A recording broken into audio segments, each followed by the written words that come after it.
Hey, what's up guys, and welcome back to Anime King 2. And today I'm going to be giving you part 19 of What If Izuna Uchiha was Naruto Ancestor. Remember to get this one to 100 likes as usual, share this to all of your friends in your social media platform. And also, stay in tune because I'm going to be posting something new after this. And also over on Anime King, I post a new episode of What If Naruto returned different after his training trip. So go ahead and check that out and enjoy. And I also post a new episode of What If Kaguya was Naruto's mother, so go ahead and check that out as well. And also later on I'm going to be posting a new episode of What If Naruto was neglected by everyone. So stay in tune for that and I hope you guys enjoy.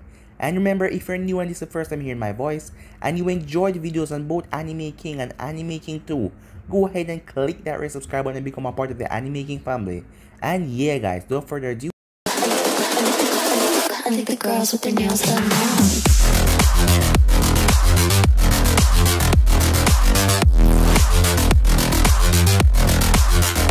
Girls with their nails done. I think the girls with their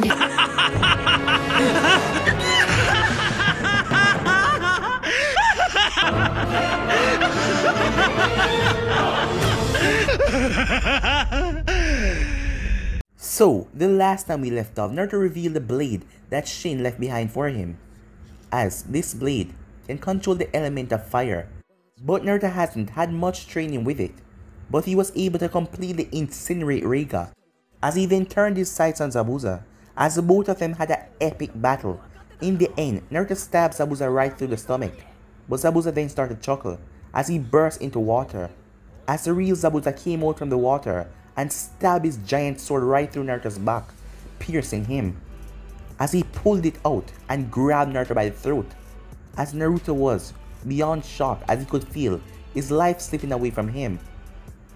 But Naruto raised his hand up and did one more attack as he fired off a beam of lightning that pierced right through Zabuza's heart, as the both of them collapsed into the water, as Naruto was feeling himself dying. But he was brought to a white empty plain where he saw Shin, as Shin sealed some of his chakra into the blade, as he and Naruto then have a long talk, as he beat on Naruto to stop acting so stupid because he's been seeing everything that Naruto has been doing, as he made Naruto regain his confidence and everything, as Shin healed Naruto with the chakra that was in the blade, as Naruto then found himself on top of the water, as he snapped open his eyes, as he's no longer weighted by the guilt. All of the guilt on his shoulder was removed, as he then stood tall. We then skip back to Konoha as Kurenai was in a bar, as Anko and she was talking, as Anko asked her if she could kill Naruto, but she said no, as she couldn't find it in the heart to kill Naruto. But why did she say it in front of the team? The only reason why she said it was because Naruto's a missing name, and that is the way you treat missing names, bring them dead or alive. And she just wanted to prove that she was a captain. But Anko was happy that Kurenai didn't lose all hope yet. Until Naruto said it himself, Anko would never lose hope in him. Neither of them will. Because it doesn't matter, he stick with them back then, and they will stick with him now. We then skip to Sarutobi as he was in the hospital after his encounter with Tsunade, as he couldn't even smoke, as we went into a flashback about what happened. So yeah guys, that was basically the last part we left off. You guys can switch across the place and check it out for yourself. So, what do you say we begin this new episode? We start this episode with Hiruzen, as he was sitting down in his chair as he was nervous, because Tsunade was on her way. Tsunade Senju is not someone you would piss off, as he still remembered the day when a tearful Tsunade begged him to look after Naruto, and not let anything happen to him. But now, as he heard loud footsteps approaching his office, and the key was murderous. "Here we go," he said as he prepared himself, as the door exploded as wooden pieces fly in the room. As Tsunade was standing there, her entire body was glowing with chakra. A group of Anvu immediately pointed their swords all around her body, as she did not even look fazed. As Tsunade then turned her gaze on them, and in one quick blow, all of them were lying on the ground, unconscious. "You're dead, you senile old geezer," said Tsunade. "I can explain," but he was cut off as Tsunade punched him right in the face. Hiruzen tried to stop her, but she grabbed his hand and gave him a solid kick right in the groin and slammed him in the wall. As Hiruzen realized she was serious and he had to take her seriously, because if he don't, he will certainly die. "You bastard! You promised me nothing would happen to my Naruto," she said as she gathered a large amount of chakra in her arm. Shizune then arrived at the Hokage's office as she was panting and a lot of sweat was on her face. Seeing her master beating the Hokage, that sent chill down her spine. She could already feel several envoys coming in on their location. The fact that Tsunade had attacked and take out several envoys, that was a major problem. "Tsunade-sama, stop now," said Shizune. The chakra in Tsunade's arms started to take the form of a tiger, as Shizune knew if that hit Hiruzen, he would die. Before she could hit Hiruzen, someone grabbed her arm and threw her into the wall, as the entire wall was destroyed. Shizune's eyes widened in shock when she realized who this person was, as Jiraiya was standing there, leaking a massive amount of ki. "That's enough," said Jiraiya, in a stern voice. "Jiraiya, you," said Hiruzen, as his most loyal student had just saved his life. "I am not talking to you, Hiruzen, and I know what you did, so shut the hell up," Jiraiya said. Hiruzen eyes wide in horror as he realized what Jiraiya had said, and if Jiraiya and Tsunade had teamed up against him, he would die, and that would not be good for Konoha or anyone. "Jiraiya, I need answers right now," said Tsunade. Jiraiya didn't even look at her as he went towards the Envoy commander who had his hand on his sword and the squad. "Get your man out of here right now," said Jiraiya as he was dead serious. "But," said the Envoy as he was cut off by Jiraiya, "that was not a request. The fact that you and your Envoy force has played a part in this mission and know the truth about Naruto does not bode well for you. So get out of here, Yamato, or I'll kill you," Jiraiya said as Yamato took a step back. As Yamato looked over at the Hokage, he had a lot of blood coming from his face. Many of his teeth were broken, but he gave a small, weakly bow as Yamato nodded as he and his man headed out. Jiraiya took in a deep breath to calm himself, as he was quite surprised when Tsunade grabbed him as tears were coming from her eyes. "Jiraiya, please tell me, what did they do to my Naruto?" she begged. Jiraiya's heart broke on seeing Tsunade in such a state, but he put a hand on her shoulder as he had a disappointed look as he looked at Hiruzen. "Why?" Jiraiya said. "It was unavoidable," said Hiruzen. "Unavoidable? Are you out of your goddamn mind? Do you have any idea what you have done?" yelled Jiraiya in frustration. Hiruzen bowed his head in shame. Even if what he has done was right for the village, but as Naruto, grandfather figure, he had failed. "Jiraiya-sama, what do you know?" Shizune asked.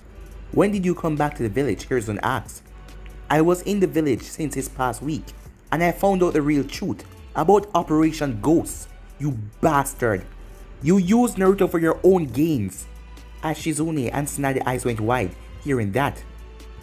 "Don't you say that. I had to do what was best for the village," said Hiruzen in a protest. "He did what was right for the village. He was not wrong. Or was he? He didn't know what to do anymore, or what to know." "Cut the goddamn riddles and get to the point," said Tsunade. "This man in front of us used Naruto and sent him on a suicide mission." "A suicide mission?" said Shizune. "Mission?" Tsunade asked in rage. "Try to understand if you know the truth. You know what is at risk here."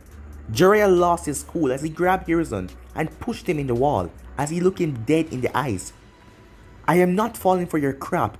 You used Naruto to wipe out Danzo and the entire Root Envoy force, that revolt, and you cover it up by using your own Envoy to play a part in this mess. And then you frame Naruto as a traitor and a murderer. Isn't that right, Sensei?" Tsunade felt like the ground beneath her just shattered. Naruto was used like that? "Is this true?" Tsunade asked as she squeezed her fist so tight blood was leaking from her hands. "It is true that Naruto wiped out the entire Root Envoy force, along with Danzo Shimura, under my orders." Jiraiya then narrowed his eyes as he had to release Hiruzen and quickly grabbed onto Tsunade as she was aiming another fist at Hiruzen.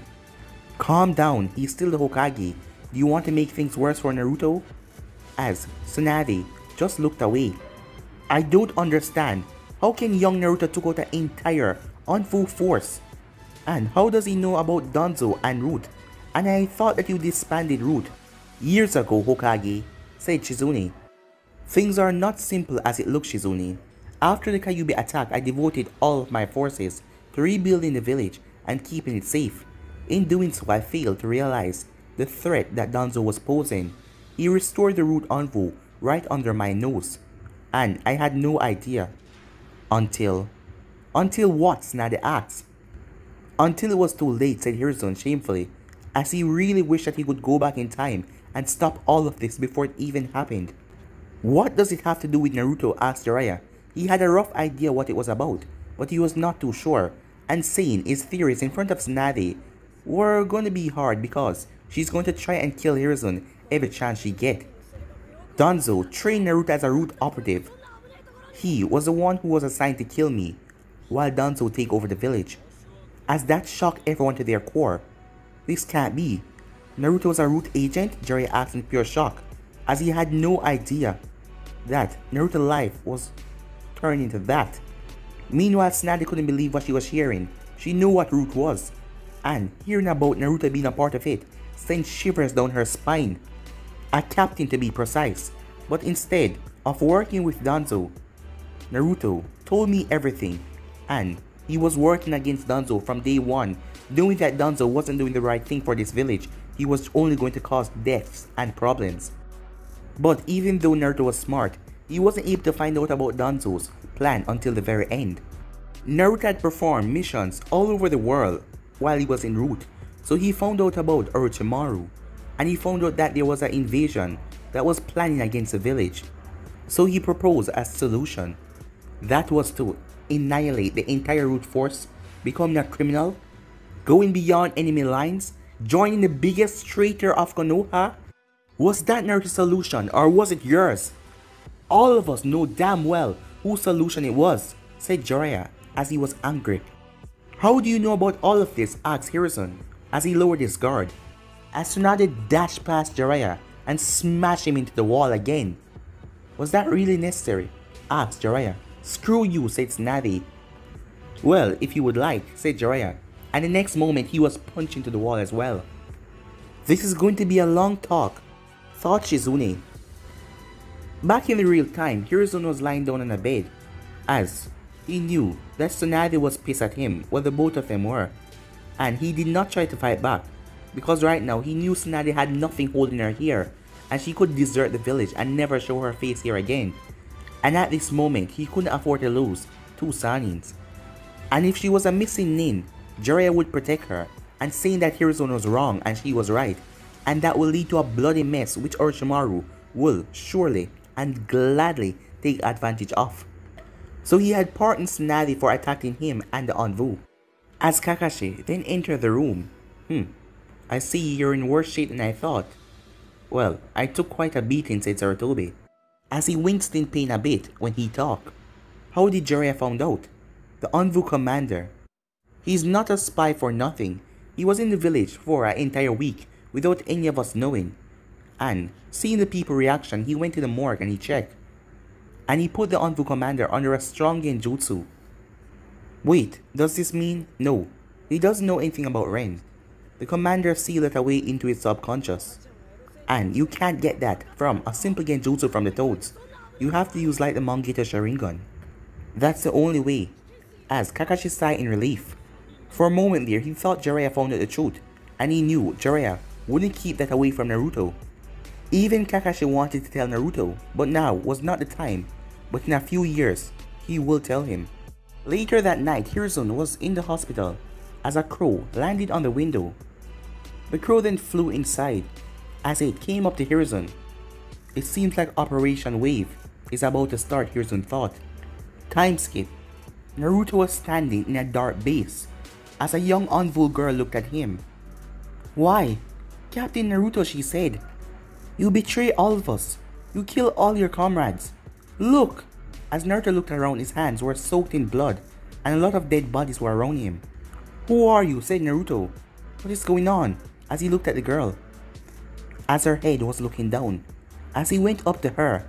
As he lifted up her face. As her eyes were destroyed and blood was all over her face. As she had a demonic smile. I am your worst nightmare. As Naruto screamed. Back in the real world, he jumped up out of his bed as he was covered in cold sweat, as it was just a dream, as his heart was beating hard. It had happened again, every day with those dreams. Who was this girl? Who the hell is she? He wondered. Damn it, Kurama thought. Look like your plan is failing, Itachi. After the genjutsu, he's remembering her. It almost like his soul is dragging her memory back. If this continues, it won't be long before you remember her completely. And if that happened, there won't be any place in this world where both of us can hide, Kurama thought. As Kurama wondered, had he made a mistake in following Itachi? Kurama, was there a little girl in Root Forces? Every day this dream keep haunting me, said Naruto. I don't know clearly. It was madness back then. Root envoys were trying to kill you and you were killing them. I can't remember, maybe, it's just an illusion, said Kurama in a lie. As Kurama knew that he couldn't tell Naruto the truth, he has just realized his mistakes and now trying to trust people. But if he found out that his own friend betrayed him, he would never trust anyone again. I will let him meet Kunai first. If things goes well, then I will try to tell her about Ren. I have made a terrible mistake, thought Kurama. As Kurama just hoped that Naruto doesn't make the world pay for his pain. Maybe I'll go check on the prisoner. I will release her today, said Naruto as he got up from his bed. As he put on a shirt and a pair of shorts, as he went to the bathroom and wiped his face. Why did you wait for so long? Kurama asked. Tonight Konoha forces are going to invade Wave, and I want Haku to get Ria out of here. It will be my job to make sure that Gato doesn't escape, so I won't be able to protect the girl. And I promised Zabuza that I wouldn't kill her until she tried to kill me. And what if she tried to kill you? Asked Kurama. Then I'll put her down, Naruto said. As Naruto went down, as he arrived to a small room where the prisoner was, as a young girl was tied to the wall, as seals were all over her body, preventing her from using any chakra. As she was wearing a pink kimono and her silky black hair reached down to her back. She was quite beautiful, but one look in her eyes, you could see that she had lost the will to live. Are you here to kill me? Asked Haku. It was like she was ready for this. No, said Naruto. Then you must be here to rape me, said Haku, as she saw Naruto approaching her and prepare herself. Naruto sat down in front of her as he started to remove the seals, allowing her to move a bit. She just stood there not doing anything. I am not here to kill or rape you. I am a criminal. I have done very bad things, but I have not lost my humanity. I am not an animal, Naruto said. You're not an animal or a monster. You're the one who killed Zabuza, right? She said, as Naruto closed his eyes, accepting the blame. Yes, I did kill him for my own purposes. He died as a shinobi, fighting to the end. Every one of us fight for something. He fought to his last breath for you, Naruto said, as Haku widened her eyes in shock. You're lying, she said. Zabuza, I am just a tool to him, nothing more, nothing less. He fought to protect you to the end and almost killed me. Even if I am an enemy, I understand him. The more we fought, I realized he was not fighting for Gato, but he was actually fighting to save you. I was just a tool for him.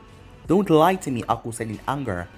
The crimes both I and Zabuza did are unforgivable, but we were both used by the shinobi world, and both of us will do anything to protect the ones that is precious to us. As Haku wondered, was this really the boy who killed 300 of his comrades? Was he really the criminal people said he was? I believe there is still time for you to accept and figure out who you are, said Naruto, as he got up and started to walk away. I don't have anything to live for. I even tormented innocent people of Wave for Zabuza, Haku said. Then change your destiny. Make sure that Zabuza's sacrifice was not in vain.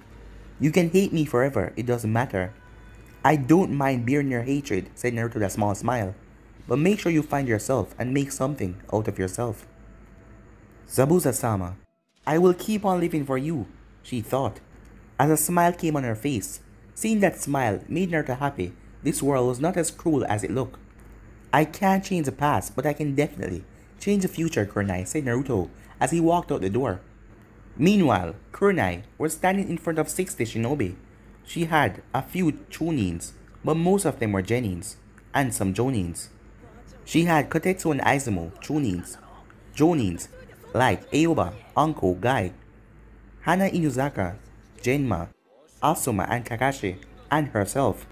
She could see that Naruto's friends were a little nervous because this was their first mission, except for Sakura and Sasuke. Both the kids has been through hell, and Sasuke had reverted back to his old self. He stopped talking to everyone. He had become so cold that not even Sakura talked to him that much.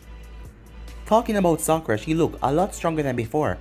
From the small build on her hands and the rashes on her knuckles, it proved that she has been training intensely for the past couple of days. There was also Shikamaru, Choji, and Ino, who looked very nervous. Hinata seemed to be very prepared, due to the fact that Neji was beside her, along with KO and a few other Hyuga branch members. The other members of Team Guy was Lee and Tenten. Listen up, said Kurenai. Tonight at 22 hours, we will be moving in. Our intel shows that Gato and his associates are located in District 10. Somewhere in these buildings, she said, as she pointed at the map that was lying on the ground. Our primary objection is to capture him. We will capture the rest just to make sure. So, we are going in blind, said Aoba. Yes, we currently have 2 hawks with us. Genma, as soon as we get Gato, you get on the bird with that scum and get out of there fast, Kurenai ordered. Got it, said Genma. The rest of us will be divided into small teams. Anko, you will be the leader of Squad 1. Guy, you will be the leader of Squad 2. Aoba, you will take over Squad 3. Hana, you take over Squad 4. All of you will make a perimeter around the target forces and keep them at bay, while I and Asuma and Kakashi will infiltrate the buildings and capture the targets. We will seal them into scrolls so we don't have to drag their ass back to Konoha. Watch where you fight, there are innocent in there. And watch each other back, said Kurenai. Any more questions? Kurenai asked, but none of them answered, as she just walked away, leaving them to prepare for the mission. Sometime later, Naruto was looking at the ocean. As both him and Kurama was talking, when Naruto hit him with a question all of a sudden. What are you hiding? Naruto said. What? There is nothing to hide, Kurama said. Don't lie to me. Not you. We've been through hell together. There should be no secrets between us. As Kurama was conflicted, what should he do? Believe in Itachi and prevent another Madara from being born, or believe in Naruto and believe that he will choose the right path. Alright, I'll let him decide by himself. Naruto, there is something I have to... Naruto, said a voice. A little blonde girl came and bumped into Naruto as the both of them fell to the ground, as Naruto smiled after seeing Ria. It's good to see you, Ria, said Naruto, as another person came up to him. I brought her here like you asked, said Haku calmly, as there was no bitterness or anger in her voice. Where were you, Naruto? I waited for you for so long, said Ria, as Naruto simply ruffled her hair. Well, I did have to make some arrangements for you. Haku and you are going somewhere else. There are a lot of kids there. You will get food, water, and there's a lovely lady called Nono that will look after you and teach you. As Haku narrowed her eyes, does he really care about this girl, or is there a motive behind this? She was still weary of trusting Naruto, but she did care about the little innocent girl. So, when will we go? As Naruto looked at Ria, I have some work to do, but I promise, we will meet each other soon, as the girl brought her little pinky finger in front of him. Pinky promise? She said. Huh? Said Naruto. What did that mean? And why was she holding her little finger in front of him? Staying in Root for so many years had deprived him on how children feel. He was quite surprised when Haku came forward and grasped his little finger and entwined it with Ria's. It's a promise, said Haku, as Ria then hugged Naruto as a small tear slipped from his eyes. Was this how a man felt when he had a daughter? Naruto wondered. Ren, said Naruto. What? Who is that? He wondered. That's name, Ren. That little girl in the envoy uniform, Ren. Did she really exist? I will pack the rest of my toys that Haku got me, said Ria, as she ran off. You're not a criminal, are you? Said Haku, as Naruto looked up at her. What made you think that? I'm a killer. Don't be delusional, he said. A killer or a criminal would never save a girl like Ria. And that look in your eyes. I can see who you really are, Naruto Hatake. Just get the girl to the orphanage. I already talked with Nono. Both of you are welcome there. If you want, she's willing to offer you a place there to help the orphan kids. Because you know what it's like to be alone, said Naruto, as Haku thought about the offer. Maybe I can help there. This way, I can spend some more time with Ria, Haku thought with a smile. Don't worry, I will get her there safely.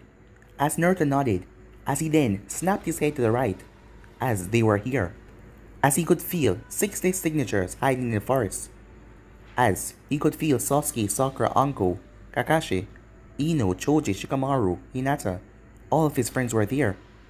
He did not expect the Hokage to send so many genins, but seeing that most of Konoha forces were sent to the front, that is what they have left. His eyes then widened in shock as he sensed another chakra signature a distance away from the group. What the hell is she doing here, he thought. Time skip. The citizens of Wave were sleeping peacefully, unaware of the number of ninjas that were going through the streets. Genma and Sakura were flying high in the air, waiting for the signal. As Kurenai started to give hand signs for them to go, as the group then split up with their leaders, taking them off, as they went to the docks. As Kurenai saw 10 ninjas guarding the docks. Let's do this, she said as she went through hand sign. Demonic illusion. Tree binding death. The next moment the guards were shocked as trees bind them.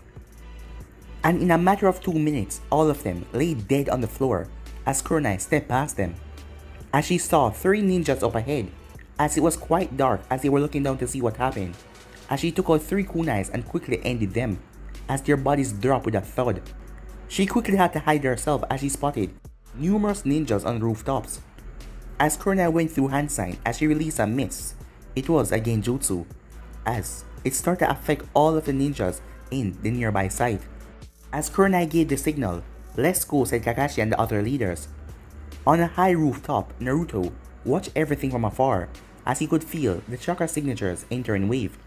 As he could feel Kurenai coming over to his direction. Stealthy as ever, you have not changed, he thought. What are you going to do? Asked Kurama, as he would tell Naruto the truth after his meeting with Kurenai. It's time I stop running and face my past. But before that, said Naruto as his eyes shifted to a building that Gato was sleeping peacefully as he jumped off. By now, all of his squads, Anko's squad and the others, started to engage with the enemy forces. Aoba's squad got surrounded by a group of enemies. There was a lot of them, so all of the genin had to fight. "We need to get out of here, they will kill us all," said Choji, as he dodged a punch from his opponent. As Choji was shivering in fear, as he saw a lot of dead bodies around him. "Shikamaru, left side," yelled Ino loudly. Shikamaru ducked as a hail of kunai passed over his head, as he wiped away the sweat from his forehead. But they then heard a scream, as Choji fell on the ground with kunai embedded in his body, as there was kunais all over him. "What's the status?" the leader asked, as Katetsu jumped over. "He's down," he said. Hana's group was not faring so well, as she saw the entire rooftop was destroyed. As the ninjas around her, the debris collapsed on them, but she then saw her brother and Akamaru coming from the debris, with a smile on his face. "Moron," said Hana, as she wiped away a small tear. "Kiba!" Shino screamed, as Hana saw an explosive tag glowing on Kiba's feet. Boom! There was a loud explosion. Meanwhile, Sakura and Genma, as Sakura fired explosive tags as they blew apart a squad of ninjas who were going to attack Guy and Lee. She fired another hail of kunai and shuriken, as this was just a diversion, as the enemy tried to block it and left themselves wide open. Squad 2 then attacked them and destroyed them. "Sakura, I will go assist Aoba's squad. They're in deep crap," said Genma. "Yes, sensei," she said, as Sakura kept on firing her arrows and her shurikens and her kunai down on the enemy ninjas. She then heard Genma screamed out as his bird was hit out of the air as he was crashing down to the ground. As he hit the ground a thud, luckily he was not too far up as she saw a group approaching him. She then saw Guy's squad as they were heading towards Gato. As she was conflicted, what should she do? If she helped Genma now, Guy's squad will be surrounded by that group of ninja which she could stop from here. Or if she helped Guy's squad, Genma would be dead. Damn it, she cursed. With Kurenai, she had already reached Gato's headquarters while wiping out every enemy that was in her way. The squads were advancing quickly. She knew that some of her mans might die by now, but this was a harsh truth. But everything would be worth it when they got the scum called Gato, as she sliced up a few ninja with her sword. As when she arrived at the building, something was strange. The building was empty. She thought that more of Gato's men would be here protecting him. But when she arrived inside, she saw numerous bodies were lying on the floor. As she checked the blood, it was not fake. That means this was recent. But who, she thought. She knew no one of her team was here. They were all fighting somewhere else. She looked around but no one was there. There was no noise, nothing. And this creeped her out. I need to get moving, she said as she started climbing the last stairs to reach Gato's office. She grasped her sword as she reached the office, as she saw 2 dead bodies that were supposed to be there. Garden. 3, 2, 1, she said as she burst the door open. The entire room was dark as she kept a hand on her sword as she tried to look around, but the darkness was too much. She then felt her leg hit something, as these were Gato's personal bodyguards. But where is Gato? As she then moved forward, as she saw a person tied to a small chair. As she turned the chair, it was Gato, already tied up. He was knocked unconscious, but he was still alive. Who did all of this, she wondered. She then felt something as she quickly spun around and she saw 2 red eyes in the corner of the room. As she saw those familiar totems of the Sharingan. As she heard footsteps walking towards her. It's been a long time, Kurenai, said a voice. As she saw the face, it was him. It was Naruto. Time had seemed to stop as the both of them looked at each other. Naruto looked at her as he was happy to see her. But he saw the sea of anger pouring into his eyes from hers. Uchiha Naruto, what are you doing here, traitor? She said, as a part of his heart broke hearing that. It was funny, he was probably one of the most loyal ninja of Konoha, yet the world viewed him as a traitor. Hello, Kurenai, said Naruto, as his calm voice seemed to anger her even more as he saw the grip on her sword tightening. I asked you a question, traitor, she said, as her chakra rose to dangerous levels. Can we please stop with the genjutsu, Kurenai, Naruto said, as he felt a cold metal on his back. As a smirking Kurenai was standing right behind him. However, she was quite surprised when he burst into a flock of crows. It seems he is still strong in genjutsu. There is no choice, Kurenai thought.